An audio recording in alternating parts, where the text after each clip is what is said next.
సోలమన్, అవన్నీ రాసింది నేనే సార్. మిమ్మల్ని ఎలాగైనా ఇక్కడికి రప్పించాలని రాశాను. రండి.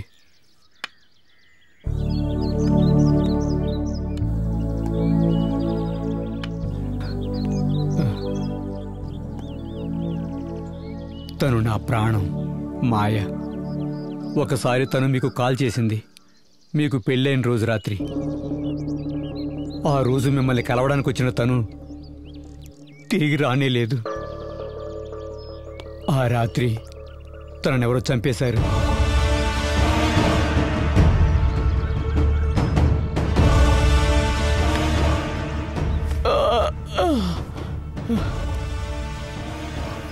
కొంతకాలంగా నేను ఇలాగే అవస్థపడుతున్నాను. విప్లవకారుడికి దక్కిన ప్రతిఫలం ఇది. నిజాయితీగా జీవించాలంటారు కదా, అది వినడానికి బాగానే ఉంటుంది. తరువాత కొద్ది కొద్దిగా అందరికీ భారం అయిపోతాం. వాళ్ళు దూరం అవుతారు.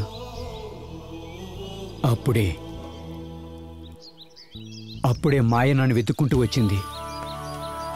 విప్లవంలో ఒక కొత్త రూపం నాకు ధైర్యాన్ని ఇచ్చింది. చేతికర్ర లేకుండా సరదాగా నడవండి ఫ్రెండ్. నాతో కలిసి జీవించడానికి తను అంగీకరించింది. దినపత్రికల్లో ఆర్టికల్స్ రాసేది. ఆహార కల్తీల మీద కూడా ఆర్టికల్ రాసేది. సల్మాన్, చూడు, కేఆర్కే ఫుడ్ ప్రొడక్ట్స్ యొక్క quality chilli powder, quantity 1 kg, ఖరీదు 160 రూపాయలు. మరో కంపెనీ ప్రియా ఫుడ్స్, వెయిట్ 1 కిలోనే, ఖరీదు 110 రూపాయలు. ఈ కంపెనీ పేరు మురుగన్ ఫుడ్స్. దీని ఖరీదు కేవలం 40 రూపాయలు మాత్రమే. 160 రూపాయలు, కేవలం 40 రూపాయలు. ఒకే వస్తువుకి. డూప్లికేట్స్ అనేవి చాలా ఉంటాయి కదా. నేను ఈ Priya foods, Murugan foods follow చేశా. అలాంటి కంపెనీలు అస్సలు లేవు, రిజిస్ట్రేషన్ కూడా లేవు. మరి ఇవన్నీ తయారు చేసేది కేఆర్కే ఫుడ్స్ అనే కంపెనీ.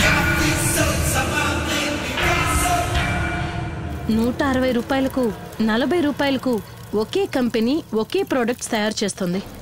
చాలా కాలంగా మనం తింటున్న విషం యొక్క మూలం కేఆర్కే ఫుడ్స్ మాత్రమే. నేనన్నీ టెస్ట్కి పంపించాను. రిజల్ట్ వచ్చాక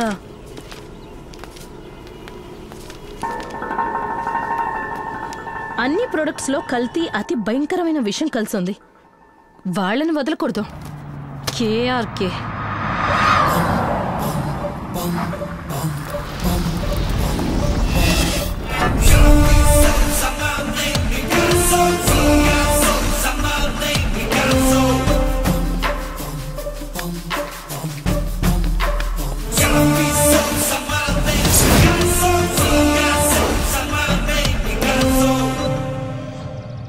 రిపోర్ట్స్ అందాయి, అదేగా. అయినా ఇదంతా బిజినెస్లో చాలా సాధారణమైన విషయం. దేవుడు రకరకాల వేషాల్లో వస్తాడు అంటారు. దొంగలా వస్తాడు, రౌడీలా వస్తాడు. మనం ఎప్పుడూ దేనిని వద్దనం కదా. మిమ్మల్ని మీరు దేవుడితో పోల్చుకుంటున్నారా?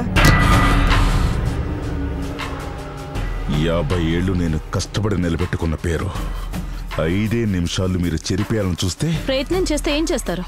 ఈ స్టేట్ మొత్తాన్ని విషం ఇచ్చి చంపాలనుకునే మిమ్మల్ని వదిలేయమంటావా? ఆవేశంగా మాట్లాడితే ఏమవుతుందో తెలుసా?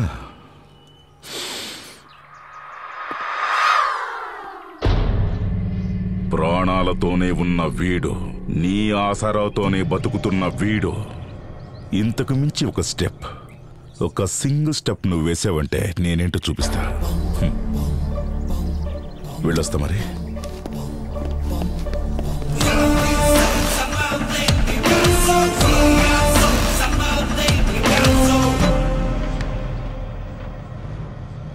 నువ్వు భయపడ్డావా?